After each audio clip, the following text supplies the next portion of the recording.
Il regarda son badge nominatif, puis ses chaussures éraflées et ricana. Pour Harrison Sterling, la serveuse se tenant devant lui n'était pas une personne. Elle était un accessoire dans sa pièce de théâtre de richesse et de domination.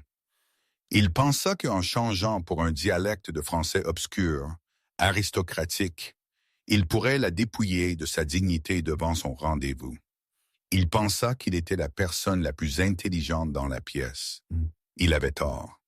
Il ne savait pas que la femme tenant son menu n'était pas juste une serveuse, et les quelques mots qu'elle était sur le point de prononcer ne feraient pas seulement taire la table, mais démantèleraient sa vie entière. Ceci est l'histoire de comment l'arrogance rencontra son égal. L'air à l'intérieur de l'Oreny, le bistrot français le plus ostentatoire de Manhattan, sentait l'huile de truffe, le parfum cher et le vieil argent. Pour Sarah Bennett, cependant, il sentait surtout l'épuisement. Sarah ajusta la ceinture de son pantalon noir, qui était une taille trop grande et tenu par une épingle de sûreté cachée sous son tablier blanc impeccable. Il était 20h15 un vendredi.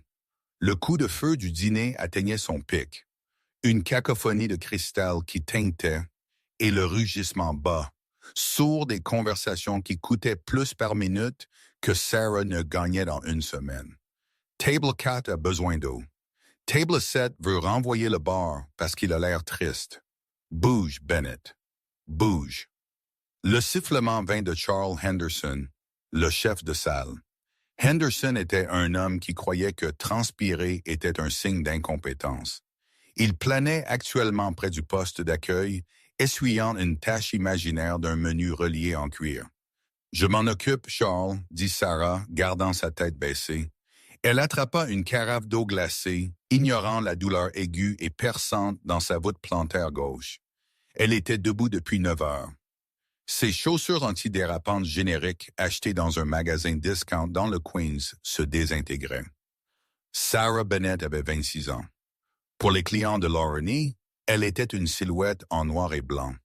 Elle était la main qui remplissait le vin, la voix qui récitait les spéciaux et l'objet qui absorbait leurs plaintes. Ils ne voyaient pas les cernes qu'elle dissimulait soigneusement avec du correcteur de pharmacie.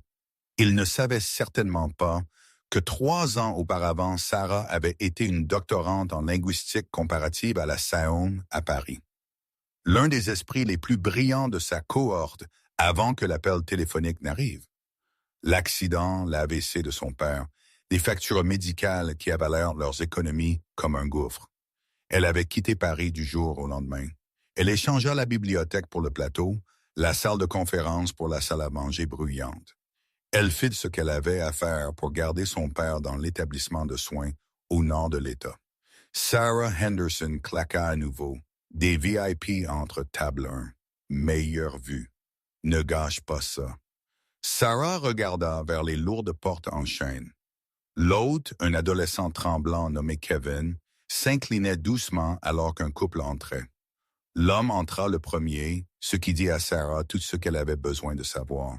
Il était grand, portant un costume sur mesure bleu marine qui lui allait un peu trop serré aux épaules, comme pour souligner sa routine de gym. Il avait le genre de visage qui était beau dans un magazine, mais cruel en mouvement, des yeux à la mâchoire acérée qui scannaient la pièce pour voir qui le regardait. C'était Harrison Sterling. Sarah reconnut le nom sur les reçus de carte de crédit. Harrison était un gestionnaire de fonds spéculatifs qui avait fait des gros titres récemment, non pas pour ses rendements, mais pour ses rachats agressifs et hostiles. Il était de l'argent neuf, essayant désespérément de ressembler à du vieil argent. Traînant derrière lui se trouvait une femme qui avait l'air de vouloir être n'importe où ailleurs.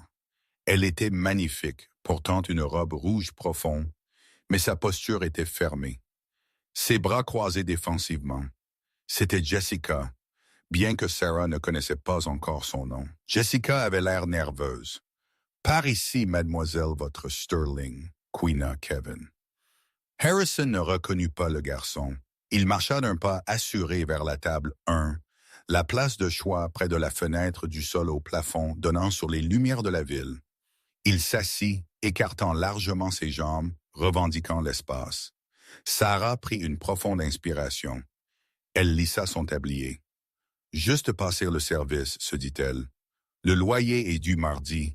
Papa a besoin de sa thérapie physique. » Elle marcha vers la table, son visage composé dans le masque de servitude agréable qu'elle portait comme une armure. « Bonsoir, dit Sarah, sa voix douce et professionnelle. « Bienvenue à l'Orony. Mon nom est Sarah et je prendrai soin de vous ce soir. » Harrison ne leva pas les yeux.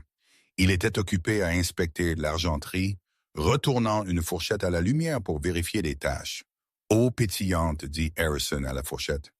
Et apportez la carte des vins, la carte des réserves, pas celle que vous donnez aux touristes. »« Bien sûr, monsieur, dit Sarah.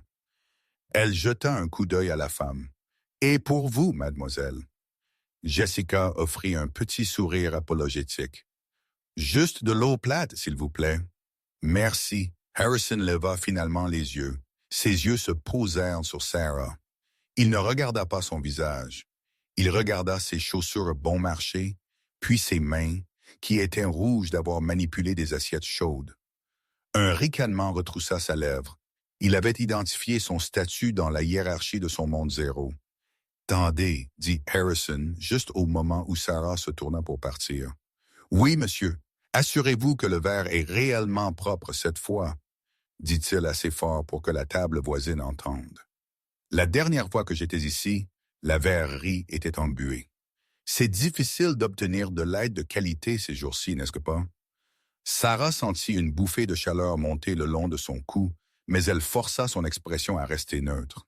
« Je vais personnellement inspecter les verres, monsieur. » « Vous faites ça? » Il la congédia d'un geste de la main, comme pour chasser une mouche. Alors qu'elle s'éloignait, elle l'entendit rire, un son sec et aboyeur. Il se pencha vers Jessica. « Tu dois être ferme avec eux, Jess, sinon ils te marchent dessus. C'est une dynamique de pouvoir.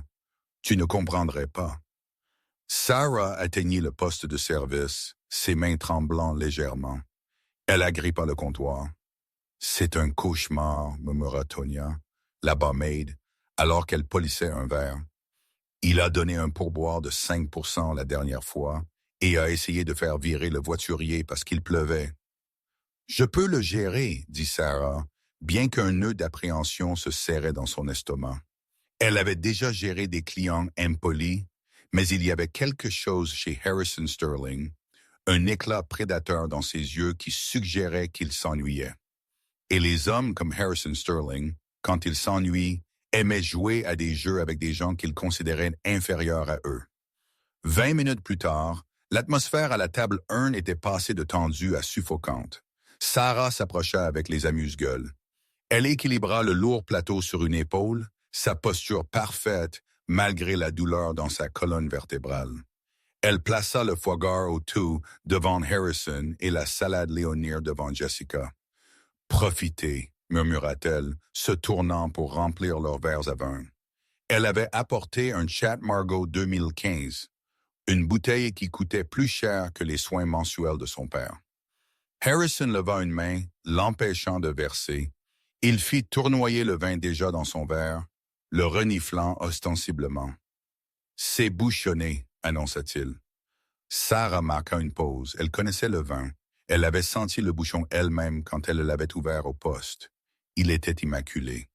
Le vin était parfait. « Je m'excuse, monsieur, » dit Sarah doucement. « Je l'ai ouvert moi-même il y a quelques instants. Peut-être qu'il a besoin d'un moment pour respirer. » Harrison claqua sa main sur la table. L'argenterie tinta. Le restaurant se tut pour un battement de cœur. Jessica tressaillit.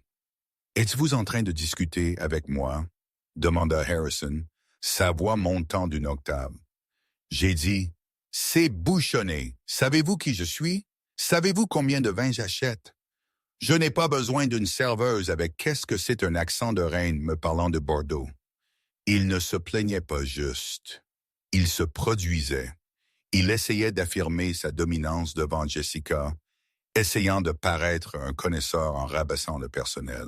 « Je vais chercher le sommelier immédiatement, monsieur, » dit Sarah, sa voix tendue. « Non. » Harrison sourit, une expression cruelle et mince. Ne dérangez pas le sommelier, il est occupé avec des tables importantes.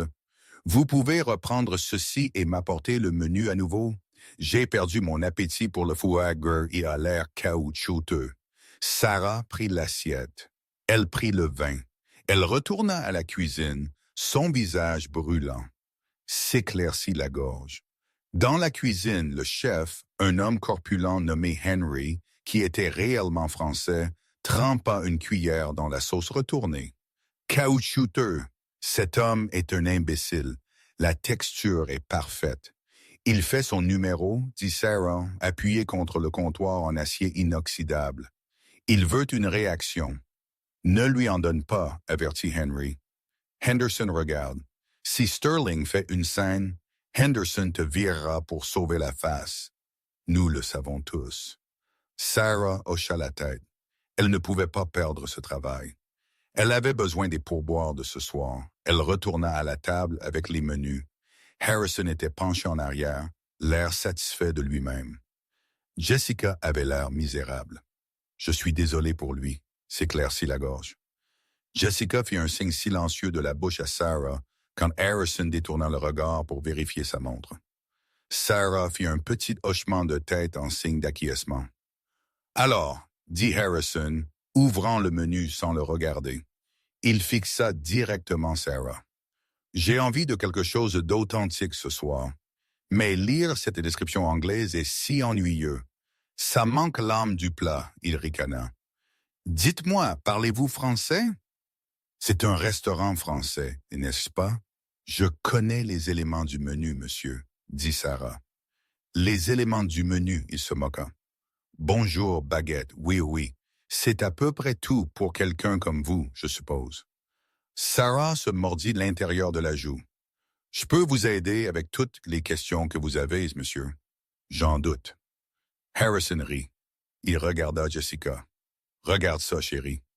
On peut toujours dire la qualité d'un établissement par l'éducation du personnel. » Il se tourna vers Sarah, ses yeux brillants de malice.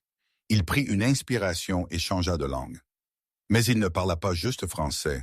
Il parla une version rapide, trop frite et archaïque du français, parsemé d'argot qu'il avait probablement appris lors d'un semestre à l'étranger ou d'un tuteur prétentieux.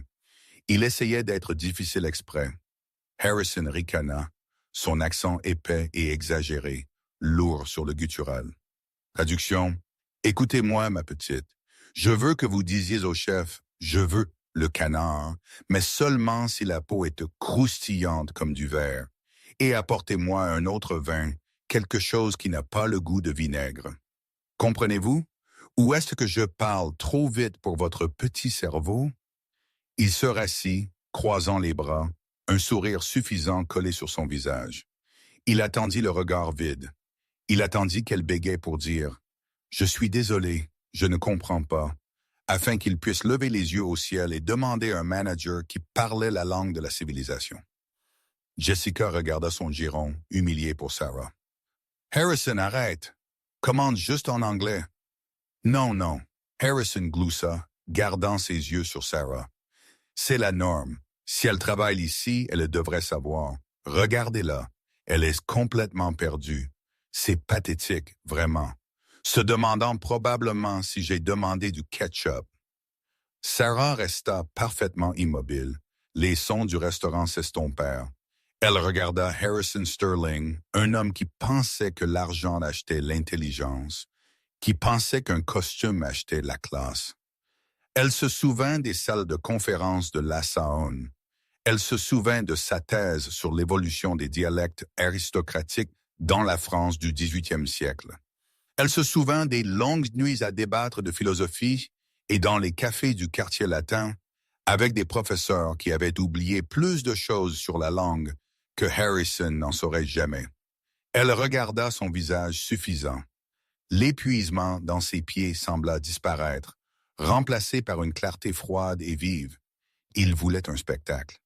Elle allait lui en donner un. Elle ne tendit pas la main vers son bloc-notes. Elle n'appela pas Henderson. Elle joignit simplement ses mains devant son tablier, inclina légèrement la tête et croisa les yeux avec lui. Le silence à la table s'étira pendant 3 secondes.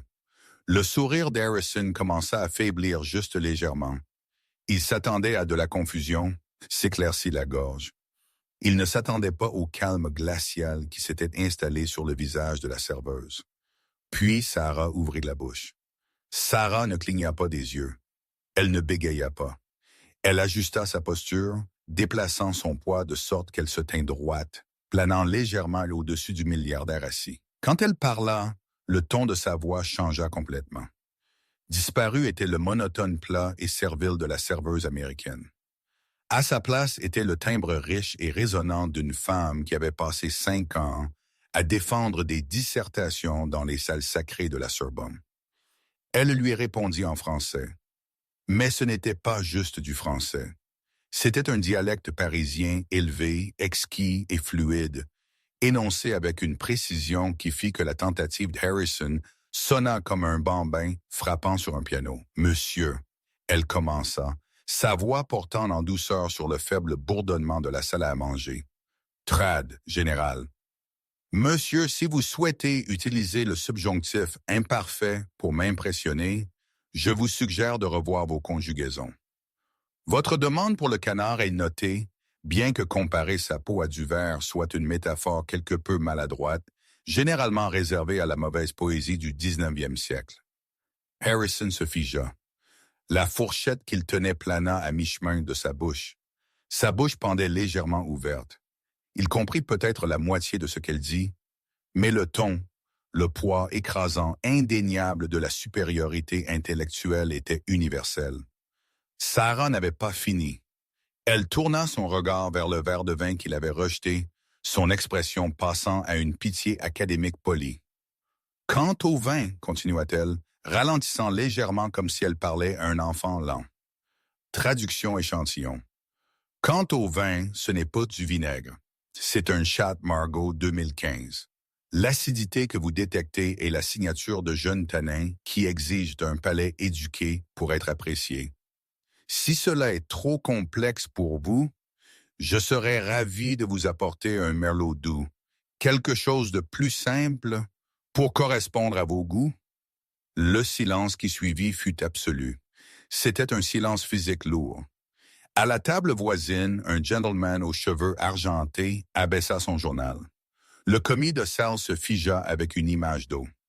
Même Henderson, le manager, arrêta de polir ses menus à 20 pieds de distance, sentant une perturbation dans le champ de force de la salle à manger. Le visage d'Harrison Sterling devint une nuance violente de cramoisie. Il semblait avoir été giflé. Son cerveau s'embrouilla pour traiter l'inversion. Le scénario avait été inversé. Il était le maître. Elle était la servante. Mais dans l'espace de 30 secondes, utilisant l'arme même avec laquelle il avait essayé de la matraquer, le langage, elle l'avait déshabillé. Il ouvrit la bouche pour rétorquer, pour crier, pour la virer. Mais il ne trouva pas les mots français. Et revenir à l'anglais maintenant serait un aveu de défaite. Il avait commencé ce jeu. Il ne pouvait pas soudainement retourner le plateau juste parce qu'il était en train de perdre. Puis un son brisa la tension, un petit rire aigu et court. Il venait de Jessica. Elle plaça immédiatement une main sur sa bouche, ses yeux s'écarquillant de horreur à sa propre réaction. Mais le mal était fait. Elle regarda Harrison, puis Sarah, et pour la première fois de la nuit, ses yeux étaient vivants. Elle ne regardait plus une serveuse.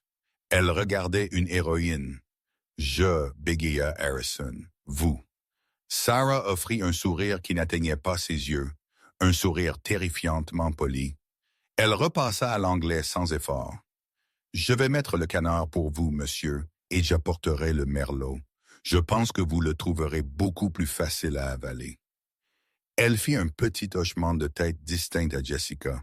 « Mademoiselle. » Avec un pivot aussi net qu'un virage militaire, Sarah s'éloigna de la table. Elle ne se pressa pas. Elle marcha la tête haute, le plateau glissé sous son bras, laissant Harrison Sterling se noyer dans sa propre gêne, tandis que le fantôme de son français parfait flottait dans l'air comme de la fumée.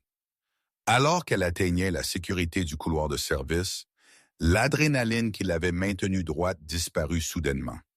Ses genoux fléchirent. Elle agrippa le bord du comptoir en granit au poste de service, sa respiration venant par halètements courts et saccadés.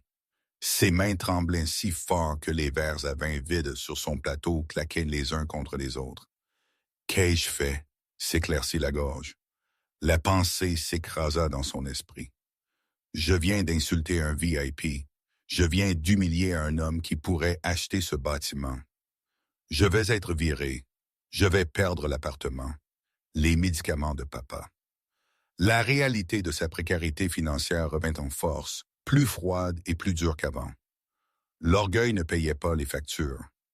La conjugaison supérieure ne couvrait pas le ticket modérateur pour la thérapie physique. Bennett. La voix était un grognement bas. C'était Charles Henderson. Sarah ferma les yeux un instant, puis se retourna. Henderson se tenait là, son visage pâle, ses yeux dardant vers la table 1, où Harrison tapait agressivement sur son téléphone. « Quoi? » Henderson siffla, se penchant près pour que les autres membres du personnel n'entendent pas. « Lui avez-vous dit? Il a commandé en français. »« Charles, » dit Sarah, sa voix tremblant légèrement. J'ai répondu en français. Je ne parle pas français, Bennett, mais je connais le ton d'une insulte quand je l'entends. Cet homme vaut 400 millions de dollars. Il amène des clients ici 3 fois par semaine. Henderson passa une main dans ses cheveux clairsemés. « L'avez-vous maudit? »« Non, » dit Sarah. « J'ai corrigé sa grammaire et je lui ai dit que le vin était trop complexe pour lui. » Henderson la fixa une seconde. Une lueur d'admiration traversa son visage. Il détestait Harrison aussi, mais elle fut rapidement éteinte par la peur. « Tu as un désir de mort, » murmura Henderson. « Reste à l'arrière. Ne va plus à cette aile. Envoie Kevin. Si Sterling exige de me voir, c'est fini pour toi. Tu comprends que je ne peux pas te sauver s'il décide d'en faire une guerre. »« Je comprends, » murmura Sarah. « Va à la cuisine de préparation. Polissez l'argenterie. Restez hors de vue. » Sarah hocha la tête et recula à travers les portes battantes dans le vacarme de la cuisine principale. La chaleur la frappa comme un coup physique. Les poêles grésillaient, les chefs criaient des ordres. La vapeur montait dans nuages épais. C'était le chaos, mais c'était un chaos honnête. Elle trouva un coin près de la plonge, attrapa un panier de fourchettes et un chiffon de polissage. Alors qu'elle frottait les taches d'eau du métal, son esprit dériva 3 ans en arrière vers une vie qui semblait appartenir à une personne entièrement différente. Pour comprendre pourquoi, Sarah Bennett, une linguiste géniale, polissait des fourchettes dans un sous-sol de Manhattan, il fallait comprendre la chute. Il y a 3 ans, Sarah était assise dans un café dans le 6e arrondissement de Paris. La table était couverte de livres. Chayesky Derrida Fukuro. Elle avait 23 ans, avec une bourse complète. La chérie du département de linguistique.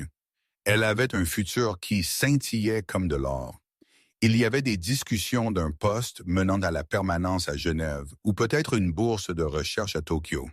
Elle parlait 4 langues couramment et pouvait en lire 3 mortes. Elle était heureuse, elle était en sécurité. Puis le téléphone sonna. C'était sa voisine de chez elle en Ohio, Madame Gable. « Sarah, chérie, c'est ton papa. Tu dois rentrer à la maison. » C'est grave. Son père, Thomas Bennett, était charpentier. Un homme fort et silencieux qui avait élevé Sarah seule après la mort de sa mère quand elle avait 6 ans. Il avait travaillé en double équipe ponçant des sols et construisant des armoires pour payer son diplôme de 1er cycle. Il n'avait jamais compris son obsession pour les langues.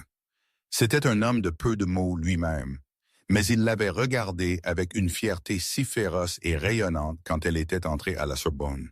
« Ma fille, disait-il à ses copains de boisson au bar local, va être docteur.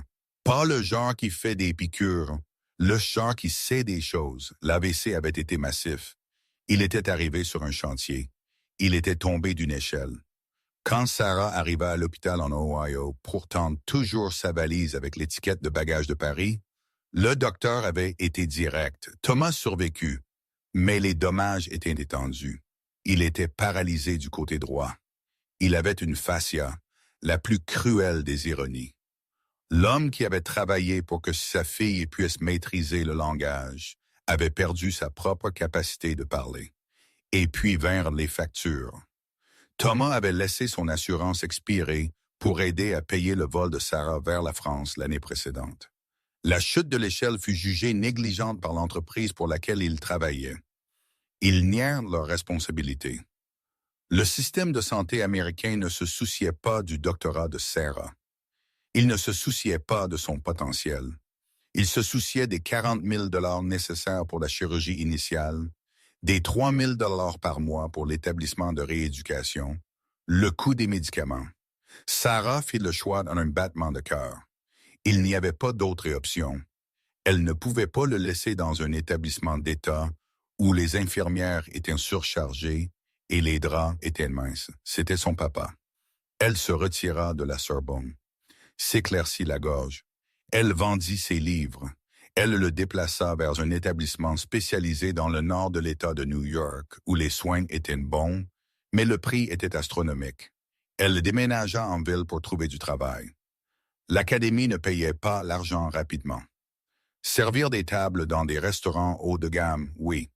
Si vous vous débrouilliez, si vous travailliez les doubles quarts, si vous tolériez les abus des riches, vous pouviez dégager 6 000 par mois.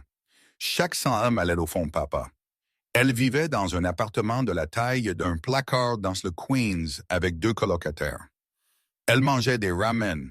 Elle marchait pour économiser la juste de métro. Elle arrêta de lire parce que ça faisait trop mal de se souvenir de ce qu'elle avait perdu. Et ce soir, Harrison Sterling l'avait regardé et avait vu un zéro. Il avait vu une paysanne. Sarah frotta une fourchette si fort que son articulation devint blanche. La colère était une pierre froide dans sa poitrine. Ce n'était pas juste à propos de l'insulte. C'était à propos de l'injustice. Harrison Sterling n'avait probablement jamais travaillé un jour physique de sa vie. Il déplaçait de l'argent sur un écran. Il détruisait des entreprises pour le sport. Et qu'il avait l'audace de la juger. Sarah, une voix douce, brisa sa rêverie. C'était Kevin, le commis de salle adolescent. Il avait l'air terrifié. « Qu'est-ce que c'est, Kevin? » demanda Sarah, ne levant pas les yeux. « Table 1, Queen à Kevin. Le gars, M. Sterling, il demande le manager et il vous demande. Qu'il dit que vous avez volé sa carte de crédit. » Sarah laissa tomber la fourchette. Elle claqua bruyamment sur la table en acier inoxydable. « Et quoi? » il crie. Kevin dit, ses yeux écarquillés. Il dit qu'il a laissé sa carte noire sur la table quand il est allé aux toilettes et maintenant elle est partie.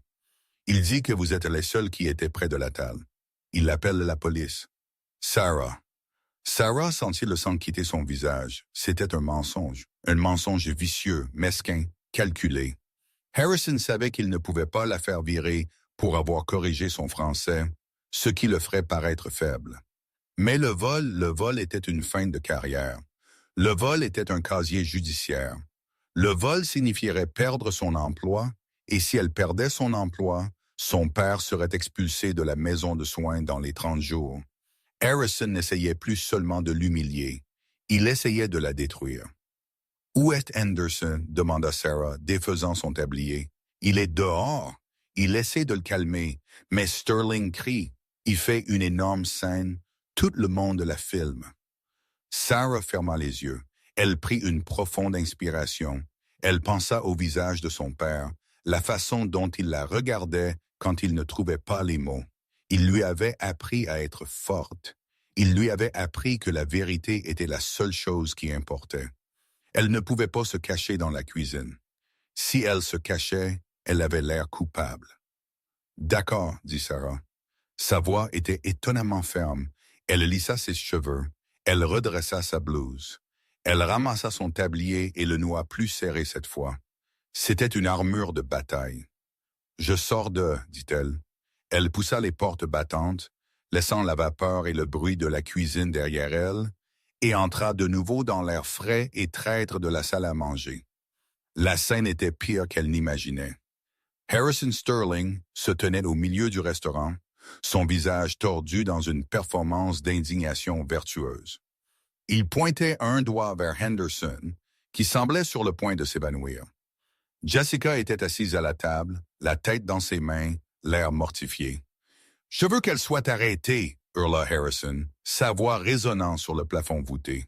« Je laisse ma carte sur la table pendant 2 minutes et l'aide décide de se donner un bonus. Cet endroit est une caverne de voleurs. Je vais faire fermer cet endroit. » Il repéra Sarah émergeant de la cuisine. Un sourire de prédateur traversa son visage. Il pointa un doigt manucuré directement vers son cœur. « La voilà !» cria Harrison. « La voleuse, fouillez-la! Elle l'a probablement dans sa poche en ce moment. » Tous les regards dans le restaurant se tournèrent vers Sarah. Les riches clients, les touristes, le personnel. Des téléphones étaient levés, enregistrant le spectacle. Sarah avança. Elle ne regarda pas les téléphones. Elle ne regarda pas Henderson. Elle regarda directement Harrison. Elle s'arrêta à 5 pieds de lui. « Je n'ai pas pris votre carte, Monsieur Sterling, » dit Sarah calmement. « Et vous le savez. »« Oh, je le sais. » Harrison rit, un son dur et laid. « Vous êtes une serveuse. Vous êtes désespérée. J'ai vu vos chaussures. J'ai vu la façon dont vous avez regardé ma montre. Vous êtes tous pareils. Vous pensez que le monde vous doit quelque chose parce que vous avez échoué dans la vie. » Il fit un pas de plus, envahissant son espace personnel. « Videz vos poches maintenant, ou j'appelle le NYPD et ils vous fouilleront à nu à l'arrière d'une voiture de patrouille. Votre choix, chérie. » La pièce était silencieuse à mort. C'était le précipice. Si elle vidait ses poches, elle se soumettait à son pouvoir. Si elle refusait, la police viendrait. S'éclaircit la gorge. Mais Harrison avait fait une erreur. Dans son arrogance, il avait oublié une variable cruciale. Il avait supposé que parce que Sarah était une serveuse, elle était seule. Il avait supposé qu'elle n'avait pas d'alliés. Il avait supposé que dans cette pièce de richesse et de pouvoir, Wani était la seule voix qui comptait. Il avait tort. De la table d'angle, table 4, la table tranquille dans l'ombre, une chaise gratta bruyamment le sol. Le gentleman aux cheveux argentés qui lisait le journal se leva. C'était un homme plus âgé, peut-être dans ses 60 ans passés, portant une veste en tweed qui semblait usée mais chère. Il avait bu un seul verre de cognac pendant 1 heure, observant, écoutant. Il marcha vers l'agitation. Il ne marcha pas avec la fanfaronnade agressive d'Harrison. Il marcha avec l'autorité lente et terrifiante d'un homme qui possédait le sol sur lequel il se tenait. « Cela suffira, Monsieur Sterling, » dit l'homme. Sa voix était basse, rauque et portait un accent qui était indubitablement européen. Harrison se retourna. « Qui diable êtes-vous? Occupez-vous de vos affaires, grand-père. C'est entre moi et la voleuse. » L'homme plus âgé s'arrêta. Il regarda Harrison avec une expression d'ennui profond. Puis, il regarda Sarah. Il lui offrit une légère inclination de tête. « Je crois, » dit l'homme, se retournant vers Harrison, « que c'est vous qui êtes confus. Et je crois que si vous vérifiez la poche intérieure de votre veste, celle de gauche que vous avez tapotée nerveusement quand vous vous êtes levé pour commencer cette mascarade, vous trouverez votre carte American Express. » Harrison se figea, sa main tressaillit. Il combattit l'envie de vérifier la poche. « Vous êtes fou, » Harrison ricana. « Je ne l'ai pas mise dans ma poche. »« Vérifiez-la, » commanda l'homme plus âgé. Ce n'était pas une suggestion. C'était un ordre. Harrison hésita.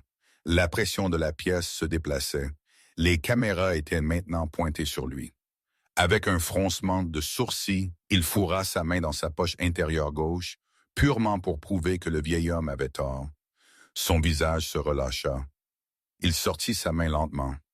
Entre ses doigts se trouvait la carte en titane noir. Un halètement traversa la pièce. « Ah » dit sèchement l'homme plus âgé, « un miracle. Il apparaît que les lois de la physique se sont suspendues pour transporter la carte de la table à votre poche. Ou peut-être êtes-vous un menteur qui tente de détruire les vies de femmes qui travaillent par sport. » Le visage d'Harrison devint violet. « Je dois avoir. C'était une erreur. » « Ce n'était pas une erreur, » dit Sarah. Sa voix était glaciale. C'était une tactique. Harrison regarda autour de lui. La foule se tournait. Les clients qui avaient regardé Sarah avec suspicion regardaient maintenant Harrison avec dégoût. Ce service est terrible. Harrison cria, essayant de reprendre le contrôle. Je pars, Jessica. Allons-y. Il se tourna pour attraper le bras de Jessica. Jessica se leva. Elle ramassa sa pochette. Elle regarda Harrison. Puis elle regarda Sarah. Non, dit Jessica. Harrison s'arrêta. Quoi? J'ai dit non, dit Jessica, sa voix tremblante mais devenant plus forte. Je ne vais nulle part avec toi. Tu es un monstre, Harrison.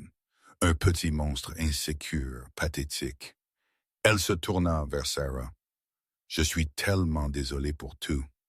Jessica monte dans la voiture.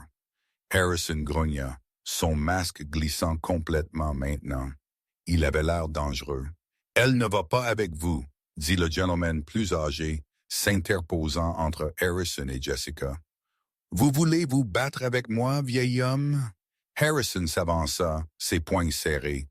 L'homme plus âgé sourit. C'était un sourire de loup. Je ne me batte pas, dit l'homme, j'ai viscère. Dites-moi, monsieur Sterling, vous travaillez pour Sterling Capital, n'est-ce pas? Oui, je suis le PDG. Qu'est-ce que ça vous fait? Je suis Lucien Valmont, dit doucement l'homme. La couleur ne s'écoula pas seulement du visage d'Harrison, elle disparut. Il semblait avoir vu un fantôme. Valmont, murmura Harrison. Comme dans Valmont International, le même, dit l'homme, nous sommes l'actionnaire majoritaire de la banque qui garantit le levier de vos fonds spéculatifs. En fait, je crois que nous détenons environ 60% de votre dette. Harrison commença à trembler. Valmont International était un conglomérat européen légendaire. Ils étaient les baleines qui mangeaient des requins comme Harrison pour le petit déjeuner. Lucia, Valmont. Harrison bégaya, sa posture s'effondrant. Je ne savais pas. C'est un honneur. Soyez silencieux, dit Lucien. Il tira un téléphone de sa poche. Je vais passer un appel à mon conseil à Zurich. Je pense qu'il est temps que nous demandions le remboursement de vos prêts. Tous s'éclaircissent la gorge ce soir. Non, Harrison à l'État. Non, s'il vous plaît, cela me mettrait en faillite. Corrompu. Vous ne pouvez pas faire ça pour une dispute de dîner. Je peux le faire parce que je n'aime pas votre caractère, dit Lucien calmement. Et je ne confie pas mon argent à des hommes qui manquent de caractère. Lucien se tourna vers Sarah. Mademoiselle, dit Lucien, je m'excuse pour le dérangement. Et puis j'ajoutai, votre analyse du Shadow Marco était impeccable. C'est en effet le millésime 2015 qui demande de la patience. Il se tourna vers Harrison. Sortez avant que je décide d'acheter votre immeuble et de vous expulser de votre propre maison. Harrison regarda autour de lui. Il était seul, vaincu, publiquement castré par un homme avec un vrai pouvoir. Il ne dit pas un mot. Il se tourna et s'enfuit du restaurant, les lourdes portes en chêne claquant derrière lui. La salle à manger éclata en applaudissements, mais Sarah n'entendit pas les applaudissements. Elle regardait Lucien Valmont. Le nom lui disait quelque chose, pas de la finance, mais de son s'éclaircit la gorge passée, Valmont. Valmont. Soudain, le souvenir s'activa. La Fondation Valmont, le plus grand octroyeur de bourses linguistiques en Europe. Lucien la regarda, ses yeux pétillants. Vous êtes Sarah Bennett, n'est-ce pas? Celle qui a écrit la thèse sur les dérives sémantiques dans la France post-révolutionnaire. La bouche de Sarah s'ouvrit. Vous avez lu ma thèse. Lisez-la. Lucien sourit. Ma chère, j'étais au comité qui allait vous attribuer la bourse de Genève avant que vous ne disparaissiez. Je vous cherche depuis 3 ans. Les applaudissements à l'Orony finirent par s'estomper, remplacés par un murmure électrique bourdonnant. L'énergie dans la pièce s'était déplacée tectoniquement. Il y a 5 minutes, Sarah Bennett était une serveuse maladroite accusée de vol. Maintenant, elle était la protagoniste d'un drame de la vie réelle que les clients raconteraient lors de cocktails pendant des semaines. Mais Sarah ne pouvait pas sentir le triomphe. Elle se sentit ladée. La décharge d'adrénaline la laissait tremblante, ses mains agrippant son tablier comme si c'était la seule chose la maintenant droite. Charles Henderson, le manager, qui avait été prêt à la jeter au loup il y a quelques instants, se matérialisa soudainement à son coude. Son visage était un masque d'obséquiosité frénétique et transpirante. « Sarah, mon Dieu, Sarah !» murmura Henderson, sa voix montant avec les nerfs. « C'était incroyable. Je n'avais aucune idée que vous connaissiez M. Valmont. Pourquoi ne m'avez-vous pas dit? Nous aurions pu, je veux dire, j'aurais traité toute cette situation différemment. » Sarah tourna lentement la tête pour le regarder. Elle le vit pour ce qu'il était, une girouette tournant dans le sens où le vent du pouvoir soufflait. « Vous alliez me virer, Charles, dit-elle doucement. Vous alliez laisser la police me prendre. Non, non, j'étais juste en train de désamorcer. Henderson bégaya, s'essuyant le front avec un mouchoir en soie. C'était le protocole. Mais regardez, prenez le reste de la nuit de congé. Payez. En fait, prenez la semaine de congé. Payez. Nous vous apprécions tellement ici, Sarah. Allez-vous-en, Monsieur Henderson. Une voix profonde coupa. Lucien Val ne s'était pas rassis. Il se tenait près de la table 4, sa présence dominant l'espace. Il fit un geste vers la chaise vide en face de lui. « Mademoiselle Bennet, » dit Lucien, son ton doux mais ferme. « Veuillez vous asseoir. Vous êtes debout depuis trop longtemps et nous avons beaucoup à discuter. »« Je ne peux pas m'asseoir avec un client, » dit Sarah automatiquement. Les règles de l'industrie du service câblé dans son cerveau. C'est contre la politique. Lucien jeta un coup d'œil à Henderson. « J'achète la dette de ce restaurant le matin ainsi que celle de M. Sterling. Je crois que je peux établir la politique. Charles, apportez à Mademoiselle Bennet un verre d'eau et peut-être un verre du millésime qu'elle a si expertement défendu. » Henderson s'éloigna en se précipitant comme un crabe effrayé. Sarah regarda la chaise puis le visage kindling ridé de Lucar. Elle dénoua son tablier. Cela ressemblait à se défaire d'une peau. S'éclaircit la gorge.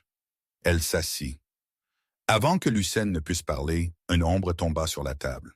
Sarah tressaillit, s'attendant à ce que Harrison soit revenu, mais c'était Jessica. La femme en robe rouge avait l'air secouée. Son mascara était légèrement taché, mais elle avait l'air plus humaine, plus réelle que lorsqu'elle était entrée. Elle serrait sa bourse à deux mains. « Je voulais juste dire, » commença Jessica, sa voix se brisant. « Merci et je suis désolée. J'aurais dû dire quelque chose plus tôt quand il s'est moqué de votre français. Je savais que c'était mal. J'avais juste peur de lui. » Sarah regarda Jessica. Elle vit une femme piégée dans l'orbite d'un narcissique. Une femme qui venait de trouver sa rampe de sortie. « Vous n'avez pas à vous excuser, » dit Sarah. « C'est un tyran. Les tyrans font peur à tout le monde. » Jessica hocha la tête, essuyant une larme de sa joue. Elle fouilla dans sa bourse et en tira une liasse de billets, ce qui ressemblait à 500 $. Elle la plaça sur la table, puis attrapa une serviette et griffonna un numéro dessus. « Ce n'est pas un pourboire, » dit Jessica. « C'est une excuse, et c'est mon numéro personnel. Mon père possède une galerie à Chelsea. Nous avons besoin de gens qui comprennent l'art et l'histoire.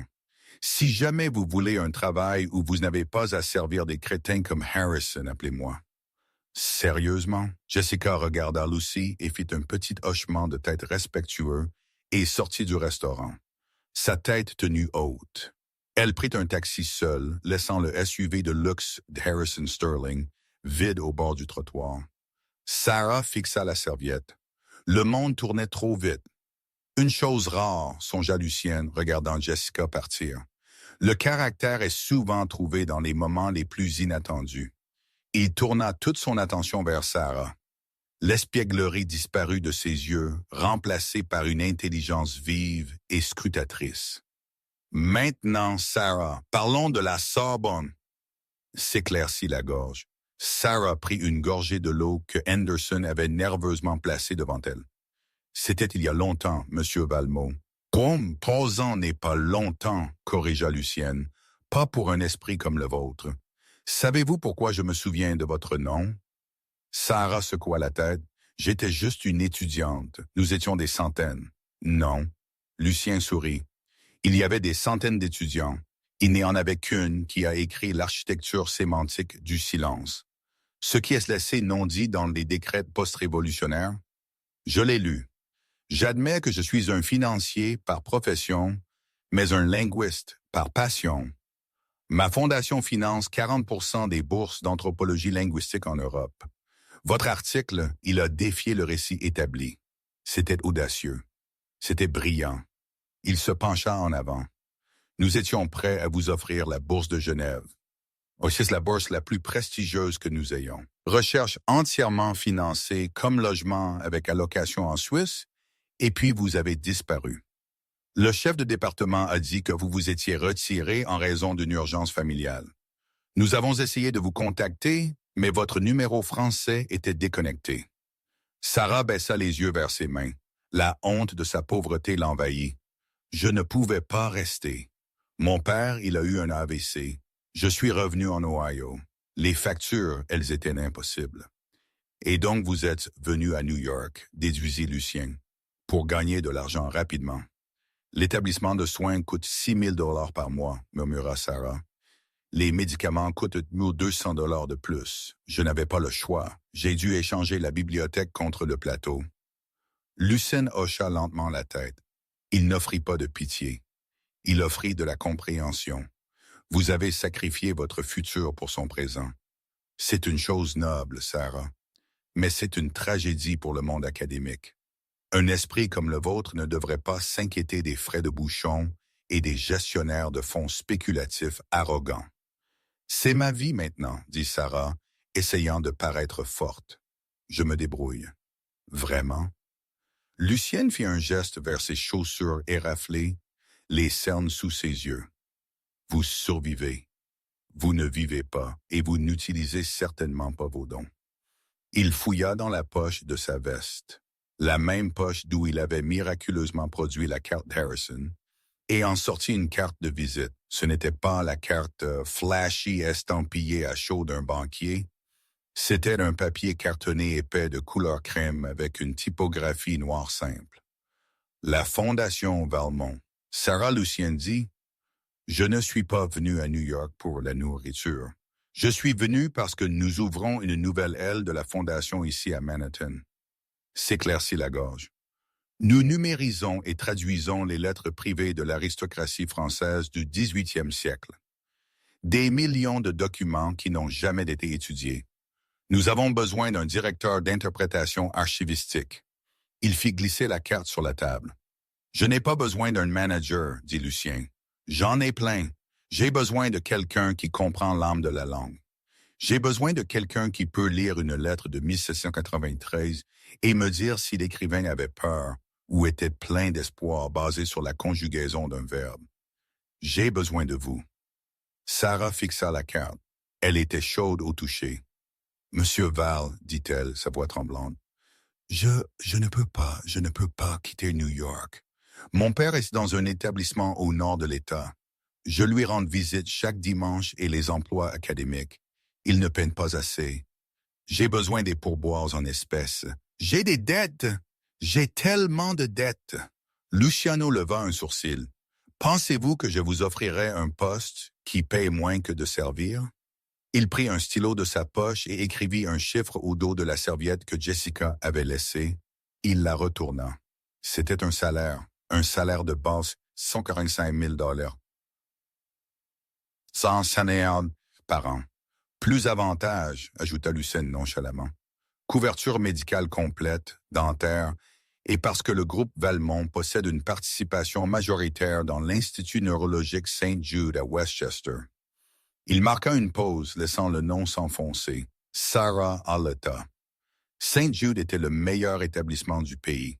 C'était l'endroit où les médecins disaient qu'il pouvait réellement aider son père à retrouver la parole. Mais il ne prenait pas Medicaid, et la liste d'attente était de 5 ans. « Je peux faire transférer votre père là-bas d'ici lundi, » dit Lucienne, entièrement couvert par le régime d'assurance de la compagnie. Il recevra la meilleure thérapie physique et orthophonique du monde. Et puisque l'Institut n'est qu'à 40 minutes de la ville, vous pourrez lui rendre visite les mardis soirs ainsi que les dimanches. Des larmes montèrent aux yeux de Sarah. Elles débordèrent, traçant à travers le correcteur bon marché. Ce n'était pas juste une offre d'emploi. C'était une bouée de sauvetage. S'éclaircit la gorge. C'était la fin de la noyade. Pourquoi? Elle s'étouffa. Pourquoi feriez-vous cela pour moi? Lucienne se pencha en arrière, son expression sérieuse. Parce que ce soir, vous avez tenu tête à un homme qui pensait que son argent faisait de lui un dieu. Lucien dit, vous avez utilisé votre esprit comme une épée. Vous m'avez rappelé que la dignité ne peut pas être achetée. J'investis dans les gens, Sarah, et je parie sur vous. Il se leva. Présentez-vous à l'adresse sur cette carte lundi matin à 9 heures. Portez des chaussures confortables. Nous avons beaucoup de lectures à faire. 6 mois plus tard, la bibliothèque de la Fondation Valmont à Manhattan était un sanctuaire de silence et de lumière. Des taches de poussière dansaient dans les rayons de soleil qui filtraient à travers les hautes fenêtres, illuminant des rangées d'anciens manuscrits reliés en cuir. Sarah Bennett était assise à un grand bureau en acajou, portant un blazer qui lui allait parfaitement et des chaussures qui ne faisaient pas mal. Elle examinait une lettre fanée de 1791, utilisant une loupe pour déchiffrer l'écriture en boucle frénétique d'un concours français en attente de procès. Directrice Bennett. Sarah leva les yeux. C'était son assistant, un jeune étudiant diplômé brillant de Columbie nommé David. Oui, David. Nous avons la traduction des lettres de Mercy prête pour votre examen. Et il y a un visiteur pour vous dans le hall. Il dit qu'il vous connaît. Sarah fronça les sourcils. A-t-il donné un nom? Non, mais il est en fauteuil roulant. Il est avec une infirmière. Le cœur de Sarah bondit. Elle se leva, abandonnant le 18e siècle pour le présent, et marcha rapidement hors du bureau, le long du couloir et dans le hall vitré. Là, assis dans un fauteuil roulant motorisé élégant, se trouvait Thomas Bennett. Il avait l'air différent. La pâleur grise de l'établissement d'État était partie, remplacée par une rougeur saine. Il portait une chemise en flanelle propre. À côté de lui se tenait une infirmière de Saint-Jude. « Papa, » dit Sarah, ralentissant alors qu'elle s'approchait de lui. « Tout va bien? C'est une urgence? » Thomas la regarda. S'éclaircit la gorge. Ses yeux, autrefois embués de confusion et de frustration, étaient clairs. Il leva sa main gauche, sa bonne main, et tendit la main vers elle. Il prit une profonde inspiration. Sa bouche travailla, les muscles se contractant avec effort. Il faisait de la thérapie orthophonique intensive depuis 5 mois. Sarah ira pas. Le mot était rude comme du gravier, mais il était distinct. Sarah se figea. C'était la première fois qu'elle l'entendait dire son nom en 3 ans. « Papa !» Des larmes jaillirent de ses yeux. Thomas serra sa main. Il prit une autre respiration. Il regarda autour du hall, le marbre, les livres, la vie que sa fille avait récupérée. Puis il la regarda à nouveau. « Fier, dit-il, tellement aussi, fier. » Sarah tomba à genoux et l'enlaça, enfouissant son visage dans son épaule. Elle pleura, non pas d'épuisement ou de peur, mais d'une joie si pure qu'elle sentit qu'elle pourrait la briser. Elle avait récupéré sa vie. Elle avait récupéré son père. Et quelque où dans la ville, Harrison Sterling criait probablement après un serveur ou vérifiait son portefeuille d'actions alors qu'il chutait pour toujours, chassant un sentiment de valeur qu'il ne trouverait jamais. Il avait ses millions peut-être, mais Sarah avait les mots. Et comme elle l'avait prouvé cette nuit-là à l'honnerie, les mots étaient les seules choses qui duraient vraiment. Et c'est ainsi qu'une serveuse avec un doctorat a fait tomber un milliardaire sans élever la voix. C'est à propos de comment la vraie classe n'est pas à propos de ce que vous portez ou ce que vous commandez. C'est à propos de comment vous traitez les gens. Harrison Sterling a appris la dure manière que vous ne devriez jamais juger un livre par sa couverture, surtout quand ce livre peut vous lire en 3 langues différentes. Sarah n'a pas juste gagné un argument. Elle a récupéré sa destinée. Si vous avez apprécié cette histoire de justice servie froide avec un accompagnement de français parfait, veuillez cliquer sur le bouton j'aime. Cela aide vraiment la chaîne. Partagez cette vidéo avec quelqu'un qui a besoin d'un rappel que la connaissance est le pouvoir. Et n'oubliez pas de vous abonner et de sonner la cloche pour ne jamais manquer une histoire. Qu'auriez-vous fait dans les chaussures de Sarah? Faites-le moi savoir dans les commentaires